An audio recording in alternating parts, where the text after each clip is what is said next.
Hello बच्चों. So the question here we are having is which of the following compounds will not give Friedel-Crafts reaction? इनमें से कौन सा compound Friedel-Crafts reaction नहीं देगा? तो हमारे पास में यहाँ पे तीन कंपाउंड्स गिवन है. First is nitrobenzene and second one is also nitrobenzene. A and B are identical and C one is aniline. ठीक है. तो अगर हम इन दोनों कंपाउंड्स को एक बार लिख लेते हैं, this is nitrobenzene and this is aniline. सबसे पहले हम ये देख लेते हैं what is the meaning of Friedel craft reaction. Friedel craft reaction में होता क्या है. ठीक है.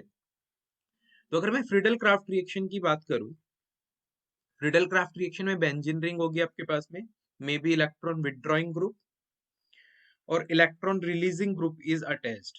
ठीक है. यहाँ पे AlCl3 in the presence of either CH3Cl that will lead to alkylation. ठीक है, known as Friedel-Crafts alkylation.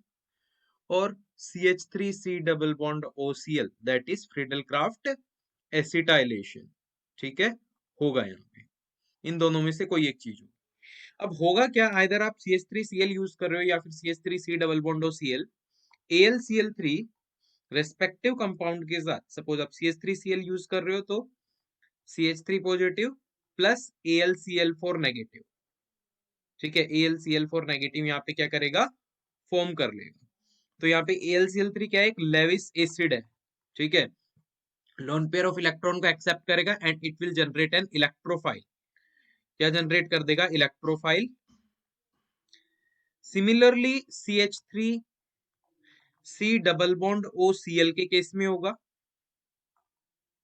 AlCl3 will combine here, will generate CH3 positive plus AlCl4 negative, and these CH3 positive or CH3C double bond O positive will get combined at the ortho and para position or meta position. Electron अगर withdrawing group है, ठीक है, तो electron withdrawing group के case में ये Meta position पे जुड़ेगा. ठीक है. Electron density ortho and para पे डिक्रीज हो जाएगी, definitely it will attack eight Meta.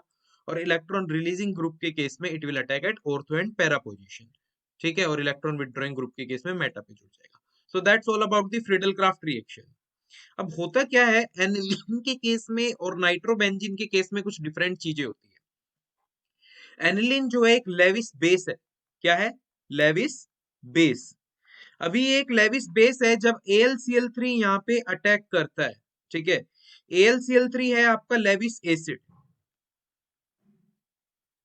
AlCl3 एक लेविस एसिड है. लेविस एसिड और लेविस बेस एक दूसरे के साथ कंबाइन होते हैं और ये फॉर्म कर लेते हैं एक salt, that is NH2 negative, NH2 positive और यहाँ पे AlCl3 नेगेटिव. ठीक है. अब ये जब सॉल्ट का फॉर्मेशन हो जाता है, इसका प्रेसिपिटेट फॉर्म हो जाता है and there is no reaction. ठीक है, नो एल्काइलेशन और एसिटाइलेशन. ना ही कोई एल्काइलेशन होता है यहाँ पे और ना ही कोई फ्रीडल क्राफ्ट एसिटाइलेशन होता है. ठीक है. तो no Friedel craft reaction is taking place here. Why, because there is a salt formation, there is a precipitate formation. Nitrobenzene के केस में क्या होता है, ये इलेक्ट्रॉन विथड्रॉइंग है. अब यहाँ पे पॉजिटिव क्रिएट करेगा, यहाँ पे पॉजिटिव क्रिएट करेगा. मेटा पे इलेक्ट्रॉन डेंसिटी हाई है, डेफिनेटली ग्रुप आके मेटा पे अटैक करेगा. बट यहाँ पे होता क्या है, ये इतनी इलेक्ट्रॉन डेंसिटी को डिक्रीज कर देता है फ्रॉम दी बेंजीन रिंग, जो नाइट्रो ग्रुप है. ठीक है. ये इलेक्ट्रोफाइल यहाँ पे अटैक ही नहीं कर पाता, यानी CH3 पॉजिटिव या फिर CH3C double bond O positive आए तो सही. उन्होंने बोला हम अटैक कहाँ पे करें, यहाँ पे हमें कहीं इलेक्ट्रॉन डेंसिटी नहीं दिख रही है. ठीक है. तो nitro group being highly electron withdrawing, ठीक है, being highly electron withdrawing, withdraws the electron. ठीक है, withdraw all the electron. So that's why being highly electron withdrawing, do not allow Friedel-Crafts reaction to occur. Do not allow Friedel-Crafts reaction, इसको मैं FCR लिख रहा हूं, to occur. ठीक है.